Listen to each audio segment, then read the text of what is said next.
What is the utter truth of my divine soul that we all could be living with? Is that the soul wants to be connected, absorbed in the divine light of God, being one with the divine.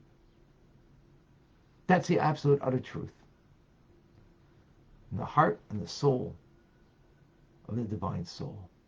Why? Because that's the nature of the soul.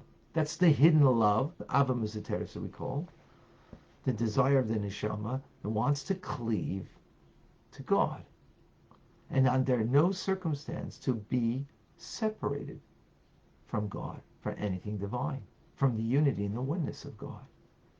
This is even at the cost of one's life, as we learned previously in chapters 18 and 19. So, that's the real nature of the soul. Therefore, that surrender of the soul, ready to give up everything, that it should not be disconnected, means we're not even thinking of our bodily needs. All we care is for our Torah study right now, that we're bound up and connected with Hashem, with our prayers, with our mitzvahs, to become truly one with God. Now, that is the occupation, so to speak, of the soul in Gan Eden, the Garden of Eden, as stated in the Talmud and the Zohar, right? But that's the truth. It's here too. That's the soul's desire. The difference there is in the Garden of Eden, they delight in the experience, the souls. They apprehend the divine light, the ray of light. They apprehend it, and therefore they delight in having that experience of the divine. All it wants is that connection.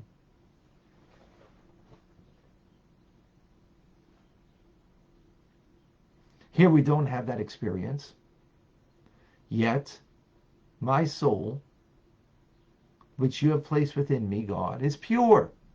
You say in the morning blessings, V'lakai neshama. You breathe into me, and eventually you're going to take it away from me.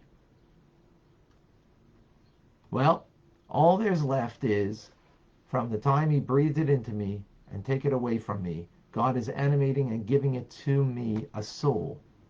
What do I want to do with the rest in between? Let's give it back to God. Return it to him. How? By uniting it, becoming one with him.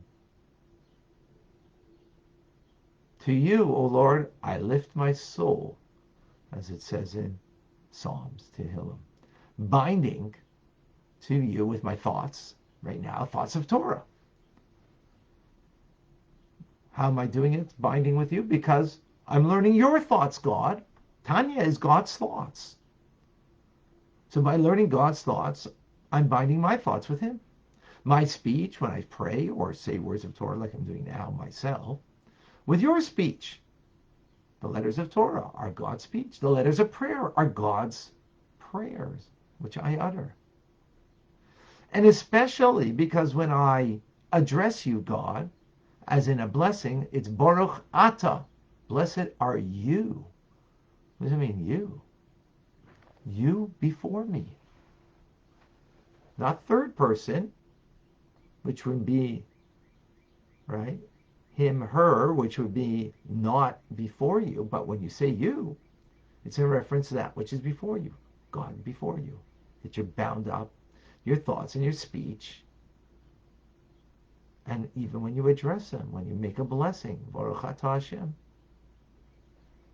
That is the mindfulness that we